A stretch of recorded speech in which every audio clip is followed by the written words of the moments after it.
Hello, my name's Jessica, and today I'm going to tell you the story of a very controversial food, sugar. In fact, no other substance occupies so much of the world's land for so little benefit to humanity as sugar. According to the latest data, sugarcane is the world's third most valuable crop after cereals and rice, and occupies an astonishing 27 million hectares of land across the globe. Its main output, apart from the commercial profits, is global public health crisis, which has been for centuries in the making. The history of food that nobody needs but everyone craves was definitely worth a special broadcast. Welcome to Food History Pills.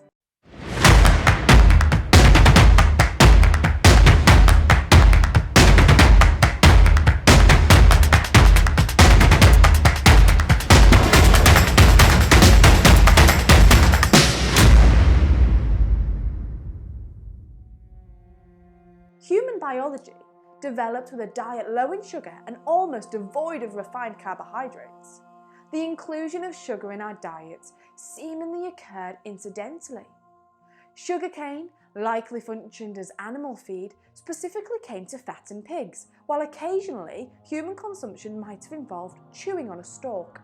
Evidence from the plant remains as the DNA indicates the origination of the sugarcane in Southeast Asia. Scientists are presently seeking signs of sugarcane cultivation in Papua New Guinea's Cook Swamp, a site renowned for domestication of correlated crops like taro and banana around 8000 BC. Roughly 3,500 years ago, sugarcane disseminated throughout the Eastern Pacific and Indian Oceans, transported by seafaring Austronesian and Polynesian communities. The first chemically refined sugar appeared on the scene in India about 2,500 years ago. From there, the technique spread towards East China and west towards Persia, and the early Islamic worlds, eventually reaching the Mediterranean in the 13th century. Cyprus and Sicily became more important centres for sugar production, while the Arab world embraced sugar, advancing refining techniques and introducing sugar to the medicine and cuisine. Crusaders returning to Europe from the Holy Land brought sugar with them. It was a rare luxury, a sweet treasure reserved for the elite. Still, the initial site where sugarcane was deliberately cultivated on a large scale for refining and commerce was the Atlantic island of Madeira in the late 15th century. Subsequently, the Portuguese recognised the potential for prosperous sugar plantations in Brazil, giving a rise to the plantation economy reliant on enslaved labour.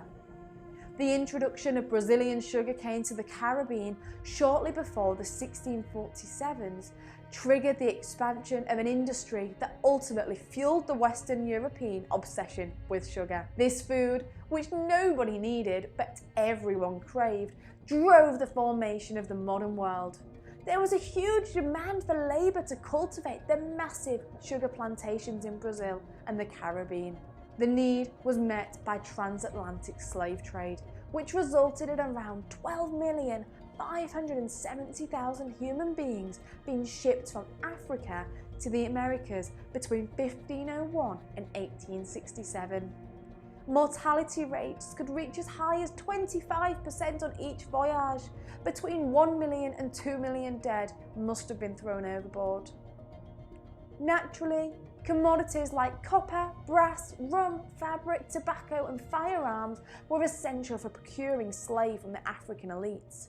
In 1747, Prussian chemist Andrea S. Marggraf discovered the sucrose could be derived from beets, and 50 years later, Franz Karl Archard, a student of Marggraf, is credited as the first person to extract sugar from beet on a commercial level.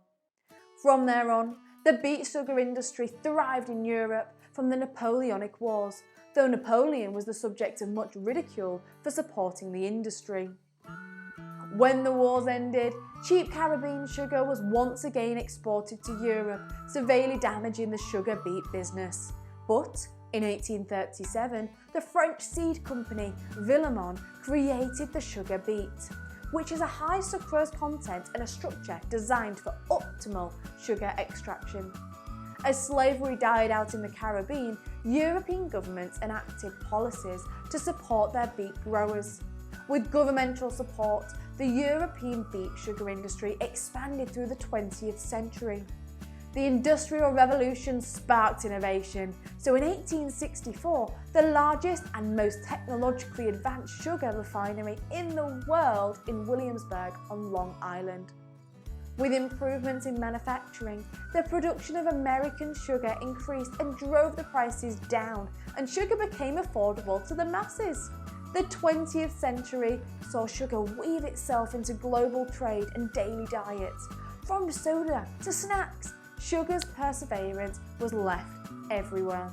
In 1966, medical professionals started to recommend a decrease in sugar intake, noting the studies that correlated sugar consumption with diabetes and other diseases.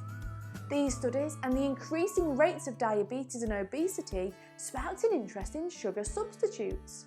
In a few years, artificial sweeteners started to replace sugar in all kinds of food products.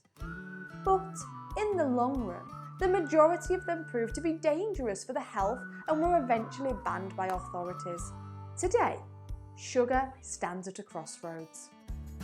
Health concerns drive debate as artificial sweeteners fall out of vogue. Ancient forms of sugar make major comebacks. Argive nectar, stevia, dates, and of course honey, which is a delicious shelf staple and linked with many health benefits. Yet, sugar's cultural significance remains sweet and strong. It's a symbol of celebration, a key ingredient of treats that mark milestones and festivities all across our cultures.